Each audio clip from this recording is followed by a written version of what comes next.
been asked to direct a fly film. It's inspired by the neighborhood Georgetown and by a poem, Breathing in Wartime, by Derek Sheffield. Well, he's got a new book out, which I picked up at the bookstore, and what I know about him is that he writes poems that are inspired a lot by nature. He's got a young family. I think he spends a lot of time outdoors with them, and like any good poet, he just draws inspiration from the everyday and from the life he lives. I wrote it in 2004 in the wake of, as a country, re-elected George W. Bush. I was in my hotel room. I just started writing and describing what I saw around me.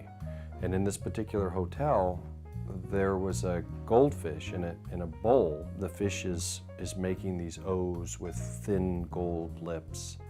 And that's how I felt at the time. I felt like I was kind of opening and closing my mouth, but there was no sounds coming out.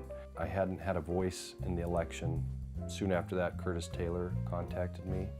We had a great chat and started talking about this poem, and I told him about some of the other creative conditions, Georgetown being a key one. I think it's a great fortuitous selection on his part that he picked the only poem in the book set in Seattle.